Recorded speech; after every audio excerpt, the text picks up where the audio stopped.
اعوذ باللہ من الشیطان الرجیم بسم اللہ الرحمن الرحیم درود و سلام خدائے رب رحیم و کریم کے نام جو تمام انتہاؤں سے آگے ہے اور تمام ابتداؤں سے پہلے ہے، جو اس کائنات رنگ و بو کا خالق اور مالک ہے، ہر ذی روح کا وہ پیدا کرنے والا ہے اور ہر ذی روح کو اس کے انجام تک پہنچانے والا ہے، اور جو اس بات پر قدرت رکھتا ہے کہ ایک لفظ کن سے فیکون کر دے، اور جو فرماتا ہے کہ میں تمہیں خوف، بھوک، جان، مال اور پھلوں کی کمی سے ضرور آزماؤں گا،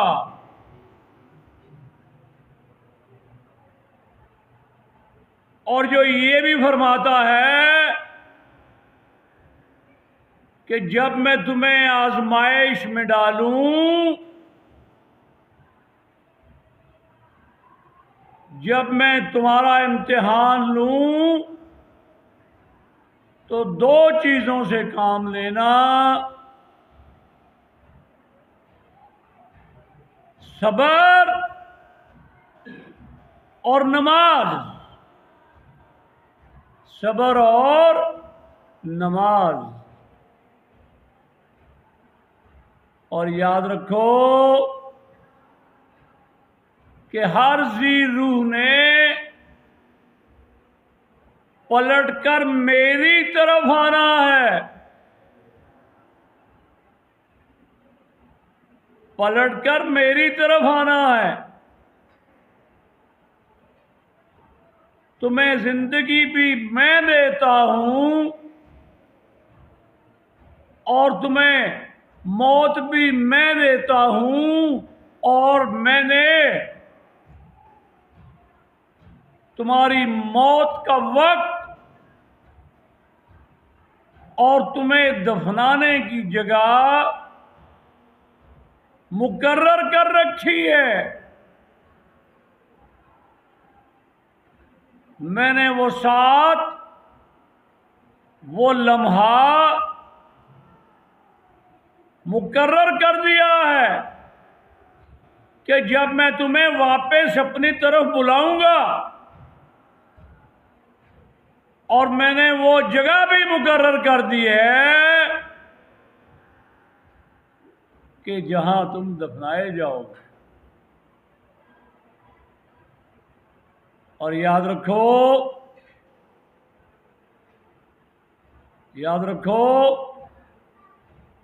کہ اللہ سے ڈرو، سورہ توبہ، مجھ سے ڈرو اور سچوں کے ساتھ ہو جاؤ۔ اللہ سے یعنی مجھ سے ڈرو اور سچوں کے ساتھ ہو جاؤ۔ اور یہ بھی فرماتا ہے کہ جہاں فضول اور لغو باتیں ہو رہی ہوں، وہاں سے الگ ہو جاؤ، وہاں سے الگ ہو جاؤ اور ساتھ ہمیشہ حق کا دو، ساتھ ہمیشہ سچ کا دو، اور بروز قیامت جب میں تم سے پوچھوں گا کہ یہ بتاؤ کہ تم نے دنیا میں کتنا وقت گزارا، کتنا وقت گزارا، تو تم کہو گے کہ یا اللہ ہم دنیا میں صرف ایک دن یا اس کا کچھ حصہ زندہ رہے، صرف ایک دن یا اس کا کچھ حصہ زندہ رہے، لیکن جب تم پلٹ کر میری طرف آؤ گے تو پھر جو زندگی میں تمہیں عطا کروں گا وہ ختم ہونے والی نہیں ہوگی، وہ ختم ہونے والی نہیں ہوگی، وہ ایک مستقل زندگی ہوگی۔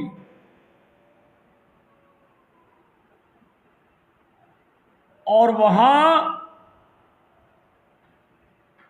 دو قسم کے لوگ ہوں گے، ایک وہ کہ جو میری عطا کردہ عارضی زندگی میں میرے ہی احکامات کے خلاف چلتے رہے، جو میری قائم کردہ حدود کو پامال کرتے رہے، جو میری دی ہوئی ہدایات پر عمل نہیں کرتے رہے، جو غیب پر ایمان نہیں لاتے رہے، ان کے لیے جہنم ہے۔ اور تمہیں کیا خبر جہنم کیا چیز ہے؟ وَمَا أَدْرَاكَ مَا هِيَ، سورۃ القاریہ، تمہیں کیا خبر وہ ہے کیا؟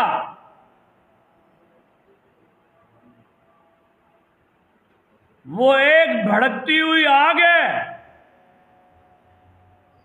جس کا ایندھن پتھر ہوں گے، اور فرماتا ہے کہ میں اس جہنم کو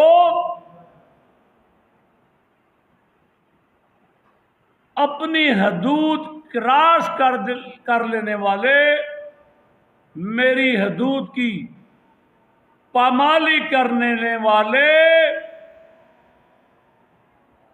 انسانوں اور جنوں سے بھر دوں گا۔ خالی انسانوں سے نہیں، جنوں سے بھی بھر دوں گا۔ عام لوگ پوچھتے ہیں کہ جن ہوتے ہیں،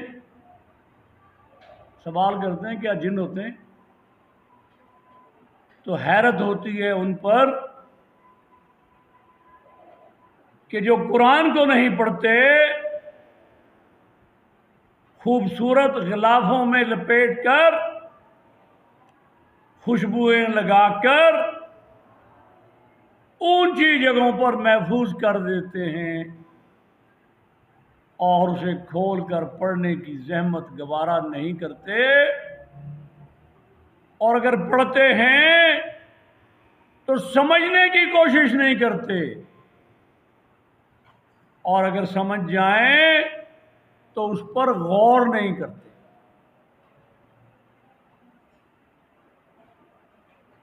کہ میں ایسے نافرمان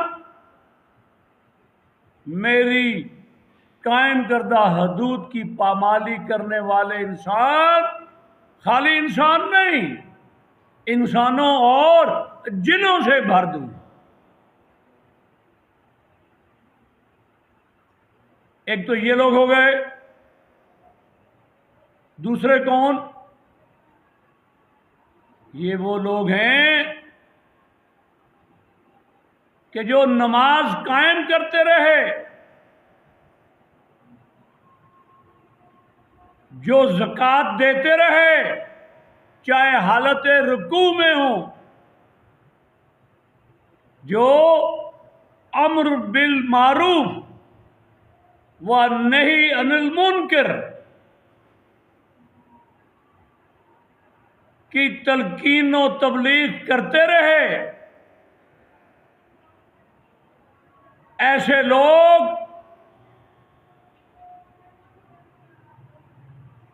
بروز قیامت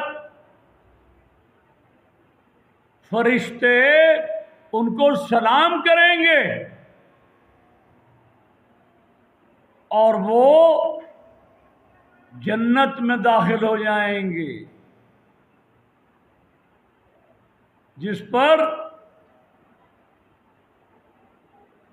تخت بچھے ہوں گے، جن پر سبز رنگ کے قالین بچھے ہوں گے، سبز رنگ کے تکیے ہوں گے، اور ہر قسم کے پھلوں اور میووں کے درخت اور ان کی شاخیں ان پر اس طریقے سے جھکی ہوئی ہوں گی کہ وہ صرف ہاتھ بڑھا کر انہیں حاصل کر لیں گے، اور پھر ان کو وہاں شراب پلائی جائے گی، شراب طہورہ، پاک مقدس شراب پلائی جائے گی، جس میں سونڈ کی آمیزش ہوگی، اور اس زندگی میں وہ ہمیشہ رہیں گے، اس زندگی میں وہ ہمیشہ رہیں گے۔ شرط کیا ہے؟ شرط کیا قائم کر دی کہ اللہ سے ڈرو اور سچوں کے ساتھ ہو جاؤ۔ سورہ توبہ، اللہ سے ڈرو اور سچوں کے ساتھ ہو جاؤ۔ یا اللہ ٹھیک ہے تم سے ڈریں گے، لیکن یہ پتہ کیسے چلے کہ سچا کون ہے؟ یہ سوال ایک شخص نے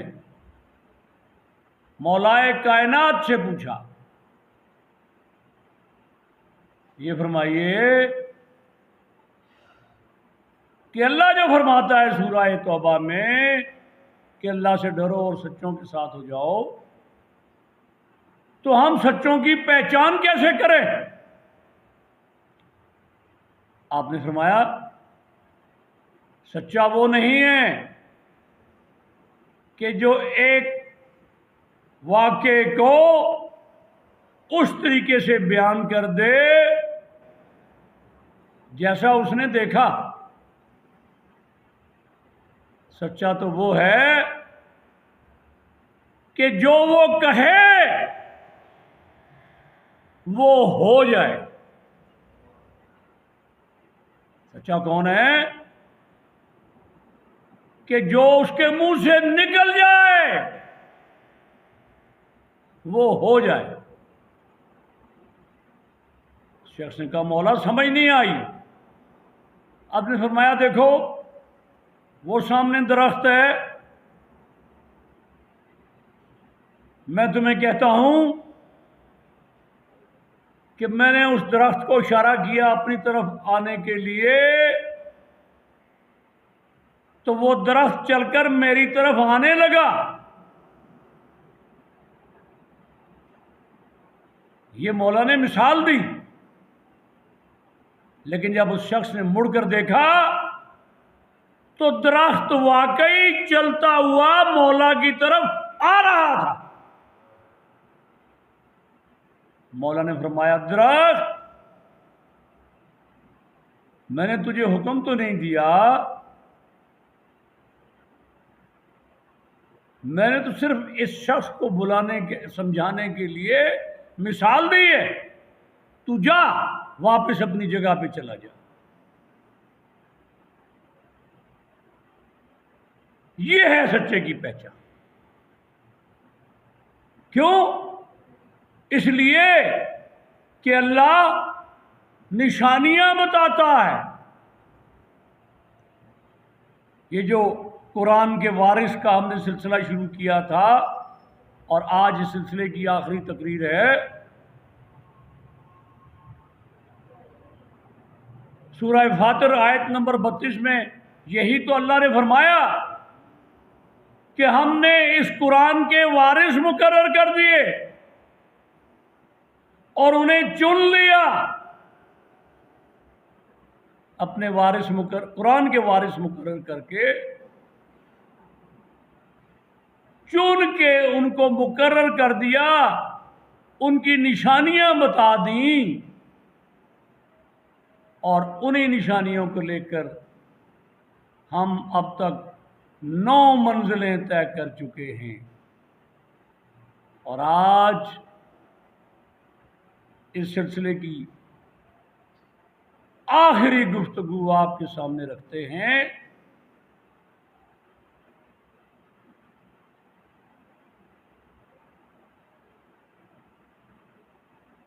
کہ مولا حسین قرآن کے وارث اپنے کنبے سمیت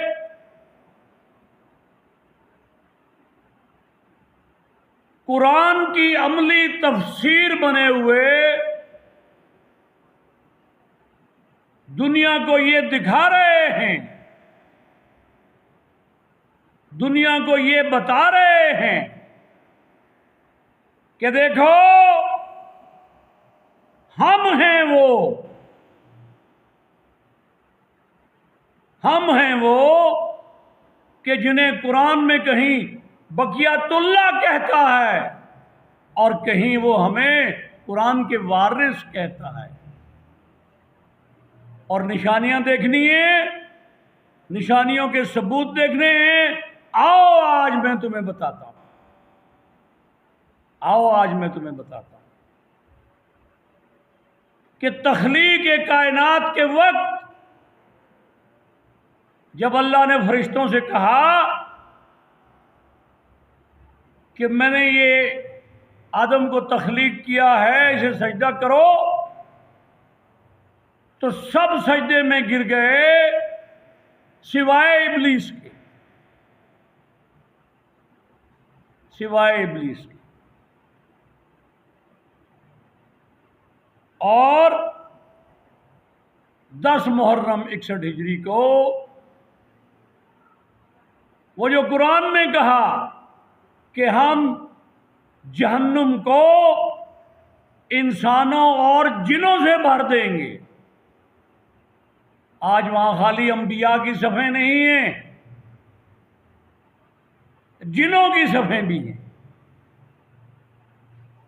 قطار اندر قطار.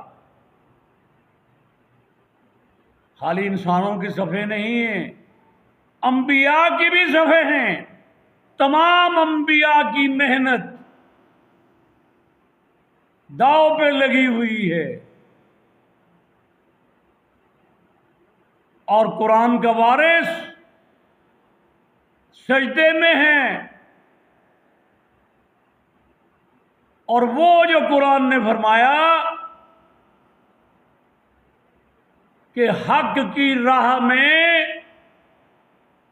سچ کی راہ میں, میری راہ میں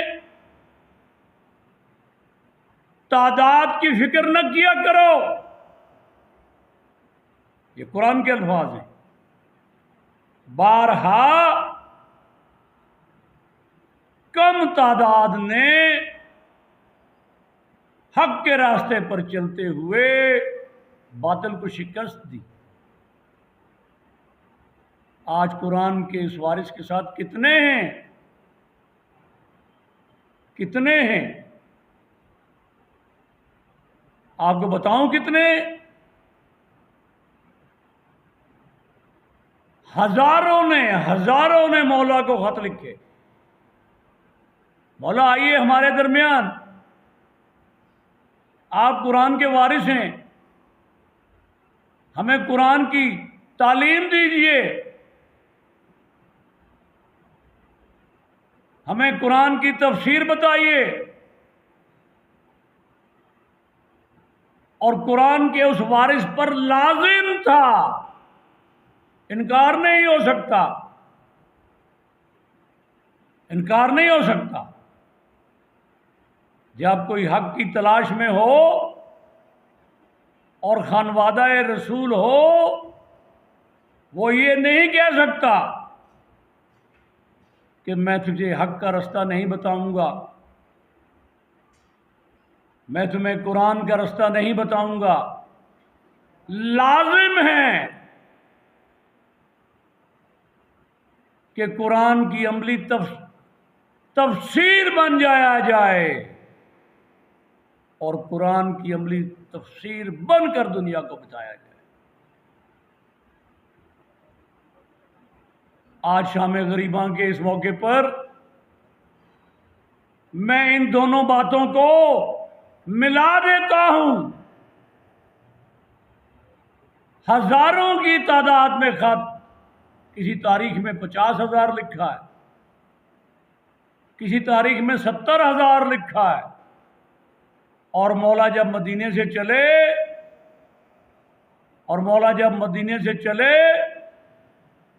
قرآن کے یہ وارث مدینے سے چلے تو یہ تمام خطوط اپنے ساتھ رکھ لیے. اور جب قیامت سے پہلے آج بھی جمعے کا دن تھا نا، 61 ہجری میں 10 محرم کو بھی جمعہ تھا، اس سے زیادہ گرمی تھی. جب مولا نے سجدے میں سر رکھا، تمام انبیاء تڑپ اٹھے، جنہوں نے آگے بڑھ کر پیشکش کی، فرشتوں نے آگے بڑھ کر پیشکش کی، جبرائیل نے آگے بڑھ کر پیشکش کی. تو مولا نے ایک ہی بات فرمائی، یہ میرا امتحان ہے، یہ میری آزمائش ہے، اور آج میں دنیا کو دکھاؤں گا قرآن کی عملی تفسیر بن کر کہ جب قرآن فرماتا ہے کہ جب تم پر آزمائش آ جائے تو صبر اور نماز سے کام لو. آج میں صبر سے بھی کام لوں گا اور نماز سے بھی کام لوں گا. مولا نے نماز کے لیے سجدے میں سر رکھا، صبر تو کمال کا کر رہے تھے. اور جب ضربیں چلنا شروع ہوئی تو ابلیس ملعون، جس نے کائنات کی آفرینش کے وقت آدم کو سجدہ کرنے سے انکار کر دیا تھا،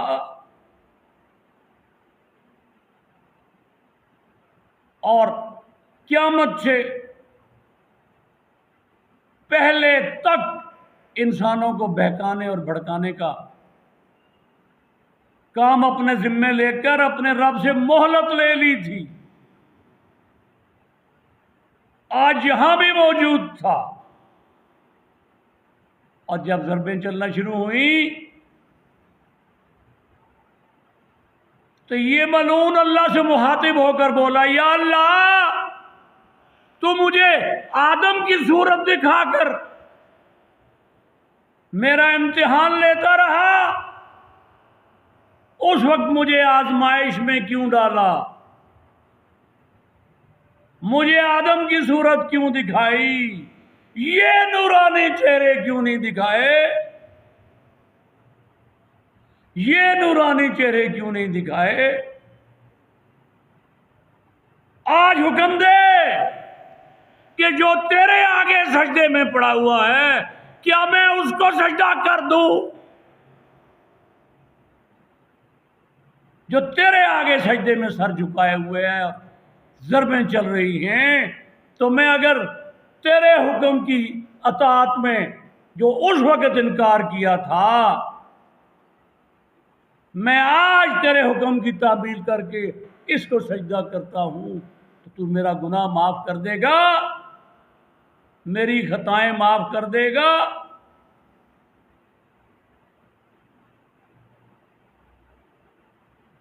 یہ ابلیس اور رب کا معاملہ ہے، یہ ابلیس اور رب کا معاملہ ہے۔ ہماری بات قرآن کے وارث پہ چل رہی ہے، اور جب قرآن کے وارث نے قرآن کی عملی تفسیر بن کر دکھا دیا، بتا دیا، چاہے دنیا اس وقت سمجھے یا نہ سمجھے، لیکن آج سمجھ رہی ہے، آج جان رہی ہے، اور آج بھی میں اپنی دو نسلوں کو بتا رہا تھا کہ یہ دیکھو رستے میں جگہ جگہ حسین کے نام کی، قرآن کے وارث کے نام کی سبیلیں لگی ہیں، لنگر لگے ہیں، اور وہ جو شاعر نے کہا تھا، سمجھ آئے گی تب وہ جانے گا کہ قرآن کے اس وارث نے قرآن کی عملی تفسیر بن کر ہمیں کیا سکھایا۔ اور آئیے شام غریباں کی طرف، صرف ایک بات مجھے بتائیے، میں آپ کو کچھ نہیں بتاتا، آپ مجھے بتائیے خیمے کیوں جلائے گئے؟ جس سے بیعت کا مطالبہ تھا کہ یا بیعت کر لو یا جان دے دو، سر دے دو، تو اس نے بیعت تو نہیں کی، جان دے دی، سر دے دیا۔ شیر خاروں سے لے کر 81 سالہ ساتھیوں سمیت، اور اس خانوادہ رسول کے خیمے کیوں جلائے گئے؟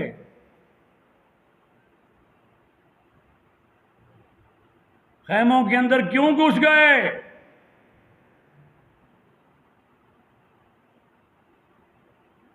میں بتاؤں آپ کو کیوں یہ کام کیا گیا؟ ان ہزاروں خطوط کی تلاش میں کہ جو ان ظالموں نے خود لکھے تھے کہ مولا آئیے ہمیں درس دیجئے، ہمیں تعلیم دیجئے، ہماری تربیت کیجئے۔ ہزاروں خطوط تھے جو مولا 2 محرم سے لے کر 9 محرم تک ان کو دکھاتے رہے، یہ دیکھو میں خود نہیں آیا ہوں، یہ دیکھو اپنے خطوط، یہ تم نے لکھے تھے۔ اس لشکر میں وہ چہرے پہچان رہا ہوں جن کے یہ خط ہیں۔ تو فکر ان کو یہ لاحق تھی کہ اگر یہ خط بچ گئے تو ہماری نسلیں بھی ختم کر دی جائیں گی، ہماری نسلیں بھی ختم کر دی جائیں گی۔ تو یہ وجہ تھی کہ بیویاں ایک خیمے سے دوسرے خیمے میں، خیموں میں آگ لگی ہے، دوسرے خیمے سے تیسرے میں، تیسرے سے چوتھے میں، اور آخر میں بیمار کربلا۔ ابھی 3 نشستیں پہلے میں آپ کو بتا چکا ہوں، سید الساجدین کو کوئی بیماری نہیں تھی، وہ غش میں کیوں چلے گئے؟ وہ تو غیرت کی وجہ سے غش میں چلے گئے، اور غیرت کی وجہ سے بے ہوش پڑے تھے۔ جب بیویوں کے لیے کوئی چارہ نہ رہا، کوئی چارہ نہ رہا، تو انہوں نے سید الساجدین کو جھنجھوڑا، اٹھو بیٹا، فتویٰ جاری کرو، امام وقت ہو، حکم دو، اس آگ میں جل کر مر جائیں یا جان بچانے کے لیے خیموں سے باہر نکلیں۔ مولا سجاد ہوش میں آئے، فرمایا خودکشی حرام ہے۔ امام وقت نے پہلا فتویٰ جاری کیا، پہلا حکم جاری کیا، خودکشی حرام ہے، جان بچانا فرض ہے، خیموں سے باہر نکلیں، اپنی جان بچائیں۔ بیویوں نے عرض کی ہمارے سروں پر چادریں نہیں ہیں، ہماری چادریں، ہماری ردائیں نیزوں سے اچک لی گئی ہیں۔ تو اب قرآن کا وارث، ایک قرآن کا وارث شہید ہو گیا، قرآن کا دوسرا وارث آ گیا، اگلا فتویٰ جاری کیا، اگلا حکم جاری کیا، اپنے بالوں سے اپنے چہرے چھپائیں، اپنے بالوں سے اپنے چہرے چھپائیں، جان بچانا فرض ہے۔ لعنت اللہ علی القوم الکاذبین۔